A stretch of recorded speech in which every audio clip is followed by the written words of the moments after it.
ஒரு வாலிப பையன் வாழ்க்கையில் நடந்த சம்பவம். அவன் தினந்தோறும் தேவ சமூகத்துல காலையில காத்திருக்கிற ஒருத்தன், டெய்லி காத்திருப்பான். அப்போ அவனுடைய ஜெப நேரம் வந்து மத்தியானம். ஆபீஸ் அவர்ஸ்ல 1 மணி நேரம் அவன் கேப் கொடுப்பாங்க. அந்த 1 மணி நேரம் அவன் ஜெபம் பண்ணுவான். ஒரு நாள் ஆபீஸ் அவர்ஸ்ல முடிச்சிட்டு ஜெபம் பண்ண போகிறதுக்கு முன்னாடி அவன் ஏதோ ஒன்னு வேலை நடக்கும்போது ஒரு சின்ன ஆக்சிடென்ட் ஆயிருச்சு. பயங்கரமா ஆக்சிடென்ட்.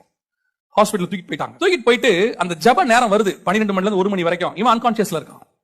இது வந்து நடந்த சம்பவம். அதுக்கப்புறம் டாக்டர் சொன்னது, அந்த 12 மணில இருந்து 1 மணி வரைக்கும் அந்த பையன் பக்கத்துல எந்த டாக்டர்ஸும் போகவே முடியல. ஒரு விதமான பிரசன்ஸ், ரூமுக்குள்ளேயே போக முடியல. இவங்களுக்கும் புரியல என்ன பண்றதுன்னு தெரியல. இவங்க பேசிருக்காங்க, என்ன நடக்குது எல்லாம், அந்த பையன் போகணும் ஒரு மாதிரி இருக்குங்க, போக முடியல. கரெக்டா 1 மணி தாண்டி போய் பாக்குறாங்க, அவன் ஹீல் ஆயிருக்கான். அப்போ அந்த பையனை கேக்குறாங்க, என்னப்பா நடந்துச்சுன்னு. அந்த பையன் சொன்ன சாட்சி, நீ டெய்லி என்ன பார்க்க 12 மணிக்கு வருவ, இன்னைக்கு உன்னை பார்க்க நான் வந்தேன், நீ வர முடியாதுன்றதுனால. நம்ம தேவன் அப்படிப்பட்டதான ஒரு தேவன், அவ்வளவு சென்சிட்டிவா கூட இருப்பாரு.